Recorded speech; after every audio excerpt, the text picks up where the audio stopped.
Hello friends, आपका स्वागत है मेरे चैनल पे। तो जैसे कि आपने थंबनेल देखा होगा और इससे आपको आइडिया लग गया होगा कि आज की जो वीडियो है थोड़ी डिफरेंट होने वाली है और मैं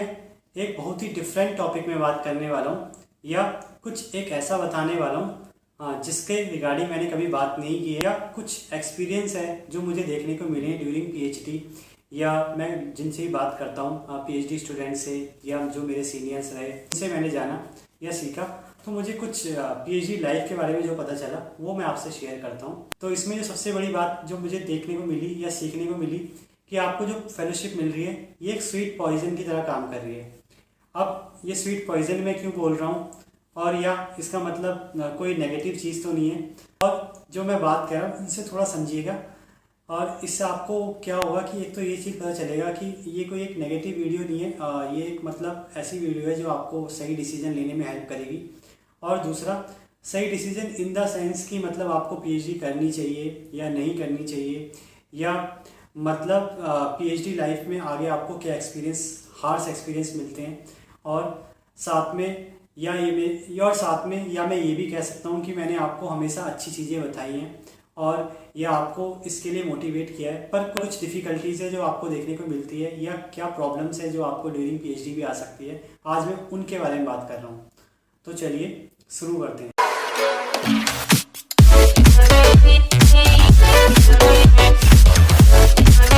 सबसे पहले तो देखिए, मैं ये क्यों कह रहा हूँ कि फेलोशिप एक स्वीट पॉइजन है, वो इस चीज़ के लिए मैं कह रहा हूँ कि अगर आप देखिए अपना पीएचडी का डिसीजन ये देख के लेते हैं कि पीएचडी में आपको थोड़ी सी फाइनेंशियल इंडिपेंडेंस मिल जाएगी या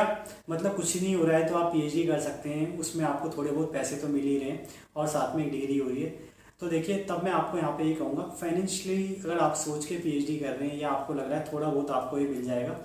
तो इसमें आपको बहुत प्रॉब्लम आने वाली है। क्योंकि देखिए पीएचडी में जो फेलोशिप ज़्यादातर केसेस में अगर आप नेट जेआरएफ हैं या सीएसआर जेआरएफ हैं, चाहे वो यूजीसी से हो चाहे आप सीएसआर से हो, तो आपको देखेंगे आपको जो स्टाइपेंड मिलता है वो काफ़ी रेगुलर नहीं होता है और ये बहुत टाइम से ही ऐसा चलते आ रहा है और अभी भी जो मैंने देखा है ये ठीक नहीं हुआ है। तो मतलब आप अगर फाइनेंशियल सोच के आप डिसीजन ले रहे हैं तो बहुत गड़बड़ में ले रहे हैं, क्योंकि जो आपकी फेलोशिप है वो टाइम पे नहीं आती है और वो ऐसे टाइम पे आती है या इतने गैप में आती है, 6-7 मंथ, कभी 8-9 मंथ, कभी 3 मंथ बाद कभी कम आती है, कभी मतलब फेलोशिप का जो इरेगुलरिटी होती है वो इस हिसाब से होती है कि मतलब आप इससे कुछ भी फाइनेंशियली अचीव नहीं कर पाएंगे या आप ना ही से सेव कर पाएंगे सही से, ना ही सही से इन्वेस्ट कर पाएंगे, क्योंकि ये जो इनकम है ना मतलब बिल्कुल भी एक्टिवली काम नहीं कर रही है। कहने का मतलब है इससे जो आप फाइनेंशियल डिसीजन लेंगे उसमें आप बिल्कुल भी रिलाई नहीं कर सकते हैं। सेकेंड, इसी से रिलेटेड मैं आपको ये कहूँगा, देखिए जब फेलोशिप में आपको इरेगुलरिटी देखने को मिलेगी तो यही चीज़ आपके हर प्लान में आपको देखने को मिलेगी। मतलब इसमें होगा क्या कि आप 6-7 मंथ तक यही नहीं सोच पाएंगे कि आपको करना क्या है, क्योंकि लेटर सपोज आपने अभी एडमिशन लिया तो पहले भी आपको पैसे भी भरने पड़ेंगे खुद से, उसके बाद आप फेलोशिप का वेट करते हैं और मान लीजिए 6-7 मंथ तक फेलोशिप नहीं आती तो आप खुद से इन्वेस्ट करते हैं, उसके बाद फेलोशिप आती है तो आप पुराने पैसों को भी भरते हैं, आगे के पैसे भी बचाते हैं ताकि आप आगे भी सर्वाइव कर पाएँ। तो यानी आप इससे कुछ ऐसा डिसीजन नहीं ले सकते जो आपको साथ में हेल्प करे, और ये बहुत मुश्किल है कि आप इस फाइनेंशियल पैसे से मतलब कुछ भी इन्वेस्ट करें या कुछ ऐसा सोचें जो आपके साथ में काम आए। मैं ये नहीं कहूँगा बिल्कुल भी पॉसिबल नहीं है, पर बहुत मुश्किल हो जाता है जब आपको इतनी इरेगुलरिटी देखने को मिलती है। तो यानी कहीं ना कहीं जो फेलोशिप है वो आपको प्रॉब्लम ही देती है। मतलब आप ये तो सोचते हैं कि ये आपको हेल्प करेगा और आपकी पढ़ाई साथ में हो जाएगी, पर ये आपको बहुत प्रॉब्लम देने वाली है और ये प्रॉब्लम मेंटली भी होती है, तो आपको इससे फ्रस्ट्रेशन तो आने वाली है। थर्ड, देखिए मुझे क्या लगता है कि अगर आप लेटर सपोज जॉब कर रहे होते अभी या एमएससी के बाद आप जॉब करते हैं तो आप लेटर सपोज 20,000 की सैलरी में भी आप जॉब में लगते हैं, मिनिमम सैलरी में आपको बोल रहा हूँ। वैसे सैलरी कितने में भी कोई लग सकता है, 50,000 में भी लग जाते हैं स्टार्टिंग में, 70 में भी और 1 लाख में भी, जो अच्छा पढ़ाते हैं या जिनको अच्छी जॉब मिल जाती है। तो पर अगर आप मानिए आप एक मिनिमम सैलरी 20-25 या 35 की सैलरी में आप किसी कंपनी या कोचिंग में लगते हैं तो आप ये देखेंगे कम से कम जो आपको सैलरी मिलती है वो रेगुलर मिलती है। और पीएचडी के 5 ईयर्स में अगर आप कहीं पीएचडी करते हैं 5 ईयर्स मिनिमम लगाते हैं और या आप जॉब करते हैं 5 ईयर्स लगाते हैं तो आप देखेंगे आप 35 से 80 या 90 में पहुंच जाएंगे। पर पीएचडी में आपकी वही जो फेलोशिप है वो सेम ही रहती है लगभग, मतलब आपको 40 मिलता है चारे मिला के और ज़्यादातर वो 45 तक जा पाता है एसआरएफ में। तो मतलब कहने का ये है कि आप देखेंगे जो आपकी ग्रोथ भी है वो आपकी कहीं ना कहीं रुकती है, यानी एक फेलोशिप आपकी ग्रोथ को भी रोकता है। तो इसीलिए मैं इसे स्लो पॉइजन कह रहा हूँ। मतलब आपको लगता है आपके पैसे तो आ रहे हैं, आपको डिग्री तो मिल रही है, पर आपकी ये ग्रोथ को कहीं ना कहीं रोक रहा है और एक कांस्टेंट ग्रोथ है। अब इसका मतलब ये भी नहीं है कि आपकी पीएचडी होगी तो एकदम ही आपको कुछ मिलने वाला है। आप ये देखेंगे उसके बाद भी आप स्ट्रगल करेंगे पोस्ट डॉक के लिए और फैकल्टी लगने के लिए कहीं, और उसके बाद भी जब आप फैकल्टी रखते हैं कहीं, अगर प्राइवेट में जाते हैं तो आपकी स्टार्टिंग वही है 50, 60, 70। तो उसके बाद मतलब आप फिर एक 50-60 से स्टार्ट करते हैं, जहाँ पे आपके साथ में कॉलीग अगर 35 से भी स्टार्ट करते हैं तो 70, 80, 90 तक पहुँच चुके होते हैं बहुत अच्छे एक्सपीरियंस के साथ, और या 1 लाख भी कोई पहुँच चुका होता है। तो कहने का मतलब है कि ये मुझे लगता है फेलोशिप का ही लालच कहीं ना कहीं आपकी ग्रोथ को भी रोकता है, अगर आप इस डायरेक्शन में भी सोचते हैं। 4th पॉइंट देखिए, फेलोशिप उनके लिए भी पॉइजन की तरह काम करता है जो बिल्कुल भी पीएचडी में इंटरेस्टेड नहीं है। इंटरेस्टेड मतलब इन द सेंस ना ही उनको रिसर्च में इंटरेस्ट है और ना ही उनको ये पता कि उन्हें पीएचडी क्यों करनी है, ना ही उनको इसके आगे का मतलब प्रोसेस करना है कि ना उन्हें असिस्टेंट प्रोफेसर बनना है, या साथ में मतलब उन्हें बिल्कुल भी इंटरेस्ट नहीं था। बस उन्हें ये था कि एमएससी के बाद कुछ नहीं पता तो पीएचडी कर लेते हैं, या सब के रेट रेस के साथ वो भी भाग रहे हैं। मतलब उनको ये कहीं प्रोजेक्ट मिल जाए या कहीं पीएचडी में मिल जाए ताकि उन्हें थोड़े बहुत पैसे मिलते रहे, उसमें काम चलता है। मैं उनको फिर यही कहूँगा कि उनको अभी ये लग रहा है कि अभी उनका काम चल रहा है, पर ये चीज़ आने वाले 4-5 ईयर्स के लिए बहुत बेकार है अगर आपने कोई प्लान नहीं रेडी किया है तो कहने का मतलब है, अगर आपके पास कोई प्लान नहीं है कि आपको पीएचडी के बाद क्या करना है या पीएचडी के दौरान क्या करना है, या मतलब आप पीएचडी क्यों कर रहे हैं, या थोड़ा भी आपको बिल्कुल भी आइडिया नहीं है और आप रेट रेस में हैं, तो मैं आपको कहूँगा आपके लिए बहुत दिक्कत होने वाली है। और जिस फेलोशिप के लालच में आप जा रहे हैं, ये भी एक पॉइजन की तरह आपके कैरियर को धीरे धीरे ख़त्म करने वाला है, या आपको और परेशानी में डालने वाला है। देखिए, मुझे जो लगता है ये थोड़ी अलग चीज़ है, पर कहीं ना कहीं सच भी है कि देखिए, आप पीएचडी में जब करते हैं तो जो फेलोशिप आप उससे उठाते हैं तो मुझे लगता है वो आपको इंडिपेंडेंट नहीं बनाती है और ना ही आपको इतना मिच्योर कर पाती है। क्योंकि देखिए, आप पीएचडी जब करते हैं, आप भले ही पैसे कमा रहे हैं, पर कहीं ना कहीं जो आपकी ग्रोथ है वो एज ए पर्सन इतनी नहीं हो पाती जितनी आप कभी जॉब करते हैं, क्योंकि वो जो पैसे होते हैं वो आपकी बहुत ज़्यादा मतलब मेहनत से होती है। इनफैक्ट पीएचडी में भी आपको पैसे मेहनत के ही मिलते हैं, आपने एंट्रेंस निकाला है, आप लैब में मेहनत करते हैं, पर देखिए कहीं ना कहीं आप वहाँ पे एक स्टूडेंट हैं, पर आप जहाँ जॉब करते हैं वहाँ पे आप बहुत ज़्यादा रिस्पॉन्सिबल पर्सन होते हैं और सेंटर में होते हैं। तो कहने का मतलब है, आप एज ए पर्सन मुझे लगता है जॉब में ज़्यादा ग्रो करते हैं एज़ कम्पेरिजन टू पीएचडी में। हाँ, पर ये है कि अगर आप रिसर्च ओरिएंटेड माइंड की बात करेंगे या प्रॉब्लम सॉल्विंग की बात करेंगे तो मुझे लगता है तब आप पीएचडी में ज़्यादा ग्रो करते हैं as comparison to other person. पर हाँ, एज ए मेच्योरिटी लेवल और एज ए मतलब फाइनेंशियल इंडिपेंडेंट तो जॉब में ज़्यादा इंसान ग्रो करता है, ये भी एक रियलिटी जो मुझे लगता है। तो यहाँ पे भी यानी फेलोशिप आपकी ग्रोथ को कहीं ना कहीं रोकता है। तो देखिए, ये कुछ पॉइंट थे जो मुझे लगता है कि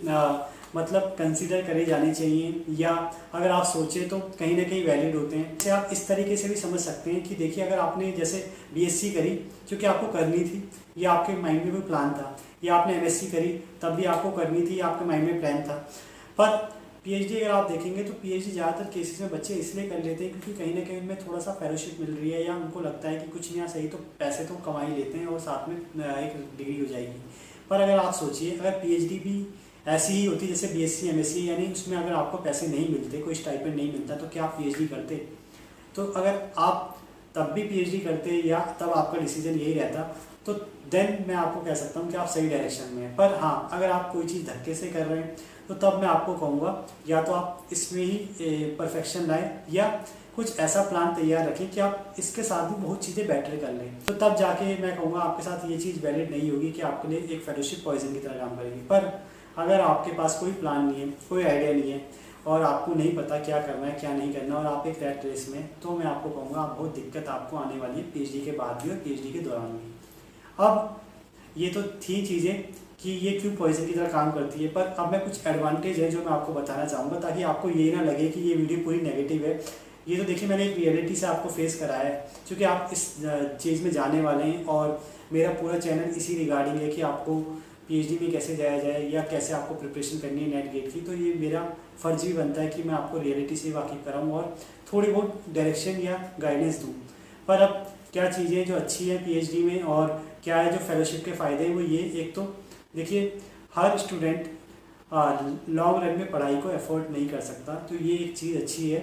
कि आपको फेलोशिप मिलती है। अब देखिए, भले ही फेलोशिप लेट हो जाती है पर मिलती पूरी ही है, मतलब ऐसा कभी भी नहीं होगा कि आपकी किसी भी महीने की फेलोशिप मतलब मान ली जाएगी सरकार के द्वारा, या गवर्नमेंट आपकी फेलोशिप नहीं देगी। कोई भी ऐसा कारण नहीं होगा जो आपको फेलोशिप नहीं मिलेगी। सेकंड, देखिए वैसे तो मैं आपको कहूँगा कि फेलोशिप थोड़ी कम है, पर हाँ इतनी भी कम नहीं है कि आप इससे कुछ बचा नहीं सकते। अगर आपको थोड़ा कुछ करना है और आपके पास प्लान है तो मुझे लगता है आप फिर भी इससे कुछ बचा सकते हैं, और आप साथ में एक पैरेलल चीज़ें भी चला सकते हैं अगर आपको और भी कुछ करना है पीएचडी के साथ, तो यानी मतलब आप फाइनेंशियली यूज़ कर सकते हैं इन पैसों को। थर्ड, देखिए पीएचडी करना इसलिए भी ज़रूरी है कि मतलब इंडिया में रिसर्चर की बहुत ज़्यादा ज़रूरत है। तो इसलिए मैं आपको कहूँगा अगर आप रिसर्च सही में करना चाहते हैं और या आप पीएचडी भी शायद करना चाहते हैं, मतलब आपका प्लान है असिस्टेंट प्रोफेसर बनने का, तो आपको पता कहीं ना कहीं पीएचडी की ज़रूरत है, तब भी आप ज़रूर करिए। और साथ में अगर आप फाइनेंशियली इंडिपेंडेंट है या मतलब आपको फाइनेंशियली इतनी प्रॉब्लम नहीं है आने वाले 4-5-6 साल तक, तो तब भी आप पीएचडी कर सकते हैं। हाँ, तब ये आपके लिए चीज़ें वैलिड नहीं होती कि आपको फेलोशिप मतलब बहुत प्रॉब्लम देने वाली है या पीएचडी आपको प्रॉब्लम देने वाली है। और देखिए मैं आपको ये कहूँगा फेलोशिप पीएचडी में जितना हेल्प करती है उतना ही साथ में आपका प्लान भी हेल्प करता है कि आपका प्लान क्या है। प्लान कैरियर के रिलेटेड भी हो सकता है, साथ में भी हो सकता है, या आप साथ में बना भी सकते हैं अगर नहीं है तो। मतलब ये एक चीज़ है कि पीएचडी में आप बहुत सारी चीज़ें सीखते हैं, मतलब आपके पास पूरे 3 से 4-5 साल और होते हैं और एज ए स्टूडेंट आप ग्रोथ करते हैं। क्योंकि कभी कभी क्या होता है, देखिए अगर आप जॉब में लग जाते हैं तो आपको इतना टाइम नहीं मिल पाता कि आप क्या करना चाहते हैं या अपने कैरियर में क्या करना चाहते हैं या क्या चीज़ें आप और डिस्कवर करना चाहते हैं, इतना टाइम नहीं मिलता है। पर पीएचडी में ये चीज़ है कि आप एज ए स्टूडेंट होते हैं तो आप बहुत सारी चीज़ें और ज़्यादा एक्सप्लोर कर सकते हैं। चाहे वो मतलब कभी कभी ऐसा होता है फ़ॉरेन आपको जाना है तो आपको कॉन्फ्रेंस में मिल जाता है, या आपको कोई बिजनेस करना है या आपको कोई और चीज़ें शुरू स्टार्ट करनी है, तो ये चीज़ें आप पीएचडी में कर सकते हैं। क्योंकि एज ए स्टूडेंट आपका माइंड बहुत ज़्यादा खुलता है और साथ में आपको पैसे भी मिलते हैं, तो ये चीज़ की दिक्कत नहीं होती कि आप मतलब खाली बैठे घर पे। तो ये भी एक फ़ायदा है फेलोशिप का। ओवरऑल अगर मैं आपको यही कहूँगा, अगर आपके पास प्लान है और सच में आपका मन है पीएचडी करने तो आप ज़रूर करिए। पर अगर आपके पास प्लान नहीं है और आप ऐसे ही धक्के से कोई चीज़ कर रहे हैं तो हाँ, ये प्रॉब्लम आपको ज़रूर देखने मिलेगी कि आप देखेंगे आपकी जो एक फेलोशिप है वो एक पॉइजन की तरह आपके कैरियर को खा जाएगी या एक फ्रस्ट्रेशन बन के आपके अंदर घुस जाएगी। तो इसीलिए सिर्फ आप पीएचडी इसलिए ना करें कि आपको फेलोशिप मिल रही है, आप पीएचडी इसलिए करें कि आप उस फेलोशिप का यूज़ भी कर पाएँ और अपना जो भी प्लान है उसमें भी आप उसको लगा सकें। तो आई होप आपको ये वीडियो पसंद आई होगी और आपको एक नया नज़रिया मिला होगा सोचने का कि आपको क्या करना चाहिए और क्या नहीं। और बाकी आगे भी ऐसी इन्फॉर्मेटिव वीडियो देखने के लिए वीडियो को लाइक करें, शेयर करें और चैनल को सब्सक्राइब करें। Thank you.